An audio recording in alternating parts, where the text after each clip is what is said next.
Na začiatok si dovolím teda rečnícku otázku, že kde je páchateľ, kde je pán predseda Národnej rady Andrej Danko. Ako si sa hanbí za svoje dielo, keď sa tu v podstate už druhý deň nechce ukázať a príde iba v čase hlasovania. A asi to už na budúce bude zakázané, ale teraz to poviem, prípadá mi ako skunk, ktorý príde, zasmradí a zdrhne. Ja sa iba usmievam, lebo myslím si, že Slovensko teraz zažíva v podstate v priamom prenose krútenie hadov pred kamerami a v skutočnosti už iba ideme presne podľa scenáru, ktorý bol dohodnutý v nedeľu na úrade vlády. Samozrejme, nesnažil som sa robiť protikampaň tým pravicovým stranám pred voľbami, ale hovoril som, že ak by som si mohol vybrať, určite by som si nevyberal ani pána Bugára, ktorý sa 27 rokov prestravováva vlastne v tom parlamente a snaží sa prestravovať do dôchodku, ale takisto ani Procházku, lebo jednoducho mal som pochybnosti o tých charakteroch. Aj premiéra. Vy disponujete podľa toho, čo ste povedali, informáciou, že Maroš Prosman bol odvolacím orgánom niekde v colnej správe. No tak to je. To nemáte odkiaľ zistiť.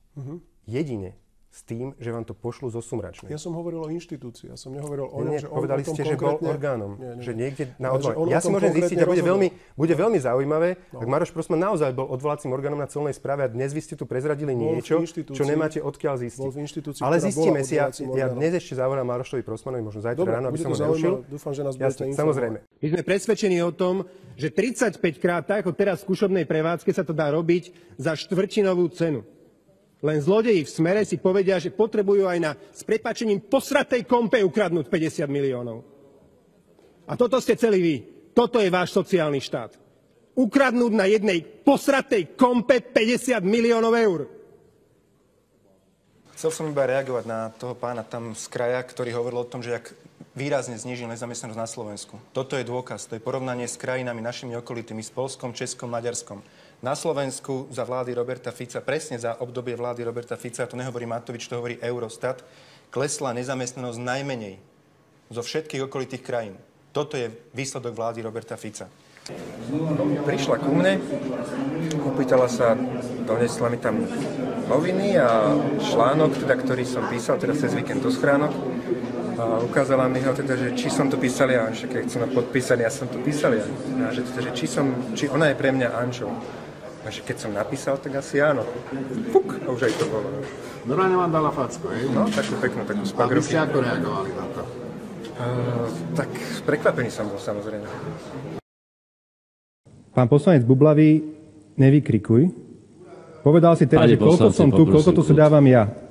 Keď predkladám návrh zákona, tak to považujem za svoju povinnosť a som tu. Ja som vyzval Roberta Fica, neviem, kde to mám.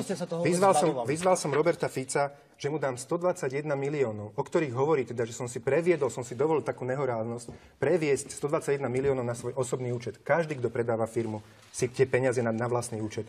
Čo teraz chcel do mňa Fico? Aby som to prevedol na Kaliňákov účet? Alebo na Ficov účet? Nikto nie je taký hlúpy, aby si predaj z vlastnej firmy posielal na nejaký cudzí účet. Takisto pán Danko hovorí, že štruktúry nemáme a štruktúry sú zárukou kvality kandidátky. A ja by som tu teda chcel ukázať kvalitu kandidátky. Tohto človeka strana SNS dala na kandidátku a 4 dní pred voľbami ho sťahovala. Človeka, ktorý sa holí s chlapmi kúpe vo vani a hajluje. Fašistu mali na kandidátke a teda to je ten výkvet, ktorý si štruktúry z SNS dali na kandidátku. Áno, chcem reagovať na pána na kraji, čo sedí, keď povedal a kritizoval, že PEN tu niečo opozícia za Radičovej vlády. Smer cez svojho poslanca zmenil zákon, aby Penta mohla bez akéhokoľvek zdanenia vytiahnuť 450 miliónov zo zdravotníctva a poslať si to na Cyprus do schránkovej firmy. Toto je vizitka vlády Roberta Fica. Preto dnes nie sú peniaze, preto sestričky musia štrajkovať a potom bez hanby tento pán ponižuje zdravotné sestry. A tam ten korunovaný Antikrist, ten je, myslím si, veľmi pekný ako ich predstaviteľ, na ktorého celú tú kampaň na konzervatívneho voliča Smeru môžeme postaviť. Podvodník, zlodej, vychcanec, ktorý nič iné nerobí, iba klame ľudí.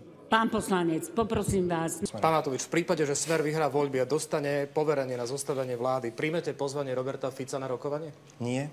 S teroristami a so zlodejmi sa nevyjednáme. Ďakujem.